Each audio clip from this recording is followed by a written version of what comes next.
semuanya, jadi ini akhirnya punya video pertama yang akan menjelaskan satu materi yang kita akan kulik lebih dalam secara psikologis. Mungkin mudah marah terhadap hal-hal yang sebetulnya masalahnya cukup kecil gitu ya, dan tidak terlalu kompleks gitu. Mungkin teman-teman pernah lihat kasus yang ini atau kasus yang lain yang pernah kalian temui mungkin yang ini. Nah, kalau dari dua kasus tersebut kita bisa lihat seseorang itu bisa sangat mudah untuk mengekspresikan kemarahannya. Kadang masalahnya itu biasa aja gitu ya, nggak terlalu berat tapi juga sebetulnya nggak terlalu sepele. Nah, di dalam video ini aku mau bahas lebih dalam kenapa manusia itu bisa marah dari sisi psikologis. Nah, meskipun memang secara biologis itu marah menjadi hal yang manusiawi gitu ya, tapi cara kita dalam menunjukkan ekspresi itu sendiri bisa dipengaruhi oleh pengalaman kehidupan dan lingkungan di sekitar kita. Lalu kita masuk nih ke dalam definisi marah. Kalau misalnya kita munculkan satu penelitiannya ini, jadi emosi marah itu merupakan suatu pengalaman psikis yang dapat diketahui melalui ekspresi wajah.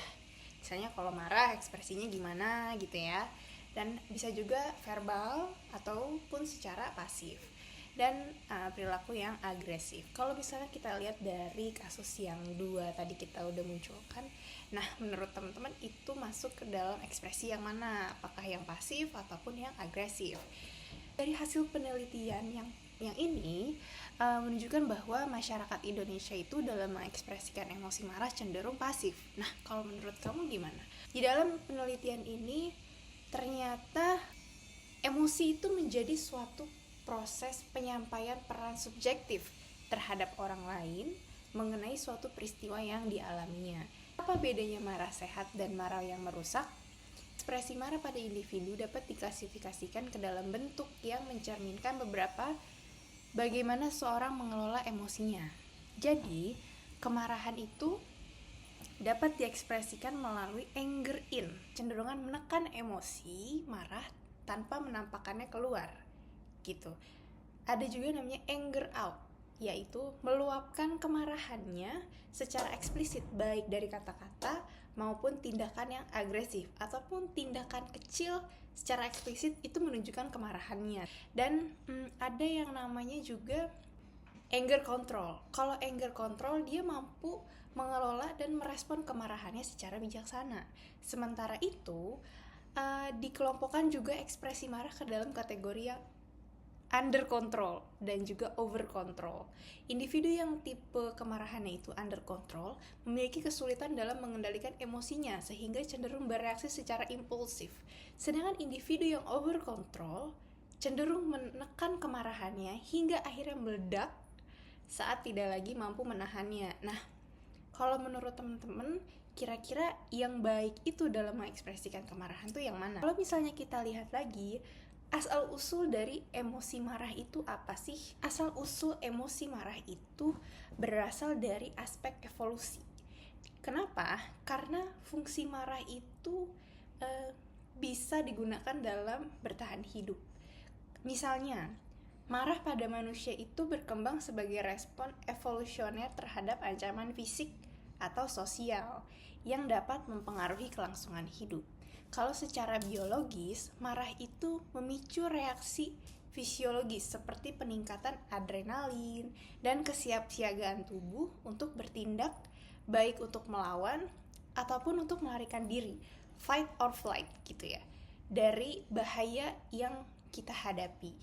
Nah, dalam konteks sosial, marah juga berfungsi sebagai alat untuk mempertahankan norma sosial. Misalnya, melindungi sumber daya dan mengatur hubungan antara individu dalam kelompok. Nah, semuanya ini mendukung kelangsungan hidup individu maupun kelompok dalam masyarakat. Atau misalnya kita bisa lihat dari aspek sistem limbik dan reaksi otak terhadap ancaman.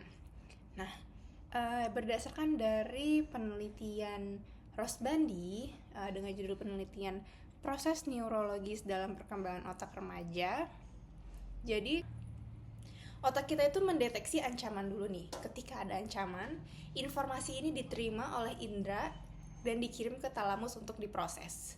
Nah, setelah itu talamus memproses responnya dikirim ke amigdala. Nah, di sini proses yang di amigdala ini, amigdala mengidentifikasi nih ancaman dan memicu emosi, misalnya marah ataupun sedih. Nah, kenapa? Ini untuk mempersiapkan tubuh kita mau bereaksi seperti apa gitu.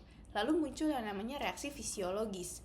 Amigdala memberi signal ke hipotalamus untuk mengaktifkan sistem saraf simpatik. Nah, ini meningkatkan detak jantung kita dan adrenalin, mempersiapkan tubuh untuk lawan atau lari, untuk fight or flight gitu. Nah, setelah sudah diaktifkan nih sama si sistem saraf simpatik, mau fight or flight, maka dikendalikan oleh korteks prefrontal. Korteks prefrontal ini menilai ancaman dan mengontrol reaksi emosi. Jika ancamannya tidak besar, ia menenangkan amigdala gitu. Jadi nggak merespon yang terlalu berlebihan. Tapi kalau misalnya ternyata ancamannya ini besar menurut individu tersebut, maka amigdala ini tetap mendominasi respon apa yang akan diberikan gitu. Nah, kembali proses selanjutnya adalah keseimbangan. Setelah ancamannya sudah berkurang gitu ya, sistem parasimpatik menurunkan respon tubuh dan mengembalikan tubuh keadaan yang lebih normal lagi. Seperti itu. Lalu udah melewati proses itu, maka sebetulnya kita bisa melihat kesimpulannya. Apapun itu stimulus yang kita terima sebagai pemicu kita bereaksi emosi terhadap sesuatu, kembali lagi ke dalam diri kita, bagaimana kita mau bereaksi terhadap permasalahan tersebut gitu. Kalau kita kurang bijak dalam memilih atau memilah perilaku apa yang mau kita timbulkan, maka responnya mungkin akan bisa jadi lebih agresif, atau bisa lebih jadi bijak, atau bisa lebih pasif, atau mungkin kita menghindari masalah tersebut. Jadi semua respon itu bisa keluar dari dalam tubuh kita atau dalam diri kita, itu atas pilihan dari diri kita sendiri. Perlu tahu juga penyebab umumnya kenapa manusia itu mudah sekali untuk menunjukkan ekspresi marah. Kalau secara faktor psikologis itu ada 3 mungkin ya subnya. Yang pertama itu kemungkinan individu ini mengalami stres, atau mungkin ada trauma, ataupun yang lain adalah kelelahan secara mental. Nah, kalau yang pertama kita bahas stres dulu. Stres yang berlebihan itu kan membuat individu jadi lebih mudah tersinggung, sehingga reaksi marah bisa muncul lebih cepat. Berdasarkan dari jurnal, bahwa individu yang mengalami stres dapat membuat seseorang lebih mudah marah karena stres mengganggu cara otak mengatur emosi. Kenapa? Karena ketika stres yang dirasakan sedang tinggi, tubuh mengeluarkan hormon seperti kortisol yang bisa membuat sistem saraf bekerja lebih cepat. Akhirnya, orang yang stres cenderung marah berlebihan terhadap hal-hal yang sebenarnya tidak terlalu besar ataupun nggak terlalu penting. Nah, itu menurut dari penelitian yang ini. Kalau yang kedua, penyebabnya karena kelelahan mental, atau bisa dibilang mungkin dia mengalami burnout pada pekerjaan ataupun pada kehidupannya sehari-hari gitu ya. Nah, individu yang mengalami burnout cenderung mengalami kelelahan emosional yang berkepanjangan, menyebabkan mereka menjadi lebih sensitif dan mudah marah. Ataupun kita bisa lihat itu dari faktor lingkungan. Nah, kalau faktor lingkungan itu ada 3, tekanan sosial, budaya, dan juga konflik interpersonal. Yang pertama, tekanan sosial. Kadang memang tekanan sosial itu bisa membuat seseorang mudah marah. Kenapa? Karena perasaan tertekan untuk memenuhi harapan orang lain, ataupun adanya perbandingan sosial yang menimbulkan rasa tidak puas di dalam dirinya dia, ataupun hidup dalam lingkungan yang penuh konflik. Jadi ketika seseorang merasa dihina, tidak dihargai, ataupun terdiskriminasi, mereka bisa merasa marah. Nah, dari tekanan sosial ini yang menumpuk di dalam kehidupan seseorang, apabila dia berinteraksi secara sosial, menghadapi suatu permasalahan di dalam lingkungan sosialnya, dan dia tidak mampu untuk memproses permasalahan yang terjadi di lingkungan sosialnya, sehingga reaksi yang ditimbulkan itu adalah reaksi marah, bereaksi secara agresif, bereaksi secara berlebihan gitu, yang sebetulnya masih bisa diproses secara lebih tenang untuk bisa memberikan respon yang lebih bijak atau yang lebih baik gitu. Dan faktor lingkungan lainnya adalah faktor budaya, di mana faktor budaya ini mempengaruhi cara seseorang mengekspresikan kemarahan. Di budaya yang menekankan pengendalian diri seperti di banyak budaya Asia. Nah, budaya kita ini kemarahan seringkali ditekan untuk menjaga keharmonisan. Jadi kita tuh tidak boleh mengekspresikan kemarahan gitu. Kenapa? Karena kita dituntut untuk selalu berbuat baik di lingkungan sekitar kita. Sebaliknya, kalau misalnya di budaya yang lebih terbuka atau mungkin budaya barat, ekspresi marah itu justru lebih bisa diterima. Kenapa? Karena dengan kita mengekspresikan marah, kita tahu apa yang kita inginkan, apa yang kita butuhkan, apa yang kita tidak suka, dan itu sebagai set boundaries di dalam diri kita, di dalam lingkungan tersebut gitu. Ada juga yang namanya norma gender. Nah, norma gender itu berperan. Pria seringkali dianggap lebih diperbolehkan untuk marah, sementara wanita mungkin diharapkan untuk lebih menahan emosi gitu. Dan konflik interpersonal juga bisa menjadi salah satu faktor dapat membuat seseorang mudah marah. Mungkin karena perbedaan pendapat, ketidakadilan, atau komunikasi yang buruk. Ketika harapannya tidak terpenuhi atau seseorang merasa tidak dihargai, kemarahan bisa muncul. Konflik yang tidak diselesaikan dengan baik seringkali memperburuk situasi dan memperkuat emosi marah. Ada beberapa banyak kasus yang cukup aku temui di dalam faktornya ini. Kenapa konflik interpersonal ini bisa membuat orang mudah marah gitu ya? Karena kemungkinan komunikasi yang sudah dilakukan itu sudah dilakukan secara berkali-kali. Misalnya kita punya konflik sama seseorang, kita mencoba untuk memperbaiki konflik ini terhadap orang tersebut gitu ya. Kita mencari nih jalan solusinya seperti apa, kita mencari jalan keluarnya bagaimana. Oke, kita setuju untuk menggunakan solusi itu digunakan dalam kehidupan sehari-hari untuk menghindari pola permasalahan yang kita hadapi saat itu. Tapi ternyata orang ini tidak berkomitmen untuk bisa melakukan solusi yang sudah didiskusikan.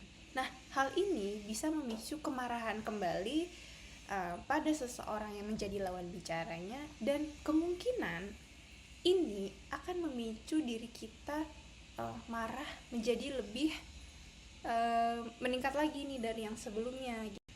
Konflik yang tidak diselesaikan dengan baik seringkali memperburuk situasi dan memperkuat emosi marah itu. Jadi meskipun sudah dicari gitu solusinya, tapi tidak dilakukan, maka konflik itu tidak selesai.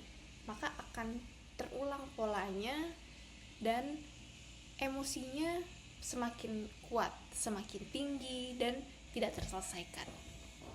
Yang lainnya lagi adalah peran pengalaman individu tersebut dan juga pola asuh yang dia terima di lingkungannya. Gaya pengasuhan atau pola asuh itu bisa menghambat ataupun mendorong kontrol emosi seseorang atau individu. Kalau pola asuh bisa menjadi salah satunya pengaruh individu berperilaku sulit mengontrol emosi marahnya, sehingga berujung sikap yang lebih agresif. Nah, perilaku agresif sebagai luapan emosi atas reaksi terhadap kegagalan individu yang ditunjukkan dalam bentuk perusakan terhadap orang atau benda dengan unsur kesengajaan yang diekspresikan dengan kata-kata atau verbal dan perilaku nonverbal. Nah, hal ini dikutip dari penelitian ini, bahwa salah satu faktor penyebab anak berperilaku agresif adalah faktor lingkungan, dan menyatakan bahwa Jika anak dibesarkan di tengah keluarga yang ayah dan ibunya gemar bertengkar, setiap menyelesaikan masalah rumah tangganya, maka anak juga akan menyelesaikan masalah sosialnya dengan cara yang bertengkar juga. Jadi, pola asuh orang tua yang menerapkan aturan dengan tidak konsisten dan orang tua yang cenderung perfeksionis, maka dapat memunculkan perilaku agresif pada anak. Seperti itu. Nah, di sini Harlock juga menyatakan orang tua berperan banyak dalam membentukkan nilai pada anak agar sesuai dengan nilai-nilai dewasa. Tugas terpenting orang tua adalah membantu anak menjadi orang yang mampu dan bertanggung jawab terhadap keputusan yang diambil. Kontrol diri dari seseorang itu sangat berpengaruh atau sangat dipengaruhi oleh pola asuh yang diberikan oleh orang tua. Banyak teori dan penelitian yang juga belum memperhitungkan sebetulnya ya faktor internal anak. Misalnya saat dorongan untuk bertindak agresif atau melanggar aturan muncul, bahwa kontrol diri itu bisa membantu anak untuk mengendalikannya gitu. Dan memiliki kontrol diri, individu juga jadi lebih bisa mempertimbangkan aturan dan norma yang ada di dalam masyarakat. Kita sudah tahu bahwa apa itu definisi marah dan juga faktornya seperti apa. Kemudian bagaimana cara kita mengelola emosi marah. Nah, secara umum cara yang bisa kita lakukan untuk mengelola stres keseharian itu dapat dilakukan dengan fokus pada pemecahan masalah dan memiliki support system. Coping stres dengan fokus pada pemecahan masalah itu paling umum yang bisa kita lakukan. Tapi cara tersebut juga yang paling berhubungan secara signifikan dengan kecerdasan emosional seseorang. Sehingga dengan kecerdasan emosional yang baik, maka orang tersebut dapat memungkinkan untuk dapat mengontrol stresnya dengan fokus pada penyelesaian masalah. Nah, ini sudah dibuktikan dengan penelitian yang dilakukan oleh Anna Maria dengan judul Emotional Intelligence and Coping with Daily Stress in the Academic or Work Environment. Nah, mungkin kita bisa lebih mengenal diri kita, bagaimana sih pola kemarahan kita, apa sih yang sudah kita lakukan ketika kita marah, apakah kita masih cukup agresif gitu ya dalam menghadapi suatu permasalahan, apa mungkin bisa jadi bentuk respon kita itu karena ada sesuatu yang belum selesai dalam diri kita, sehingga itu menjadi cerminan diri kita dalam menghadapi permasalahan. Oh, ternyata aku tuh lebih sensitif karena aku tuh semalam abis mengalami ini loh gitu. Atau mungkinkah kita sudah cukup baik dalam mengelola kemarahan kita menjadi lebih bijak gitu ya. Nah, kalau teman-teman gimana? Apa biasanya yang memicu kemarahan teman-teman dan gimana sih cara teman-teman menghadapinya? Oke, jadi itu materi yang kubawakan hari ini, kenapa manusia mudah marah. Tunggu ya untuk materi selanjutnya. Dah.